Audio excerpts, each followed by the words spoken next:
আসসালামু আলাইকুম।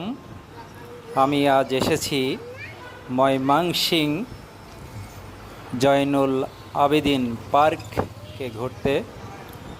এটা নদীর ধারে একটি পার্ক। এখানে সুন্দর গাছপালা, সুন্দর মনোমুগ্ধকর অনেক জিনিসপাতি দেখার মতো আছে। এটা ময়মনসিং শহরের ভিতরেই, এটা সার্কিট হাউসের পাশে। অনেক সুন্দর একটি পার্ক। আমি এসেছিলাম বেড়াতে ময়মনসিং, আমার খুবই ভালো লেগেছে। আপনারা দেশের যে প্রান্ত থেকেই আসেন না কেন, ময়মনসিং আসলে জয়নুল আবেদিন পার্কে আসবেন ঘুরতে।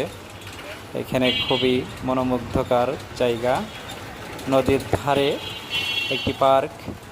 নদীতে নৌকা আছে, ভ্রমণ করার জন্য ঘুরতে পারবেন এবং প্রাকৃতিক নদীর ধারের বাতাস, সৌন্দর্য অনুভব করতে পারবেন।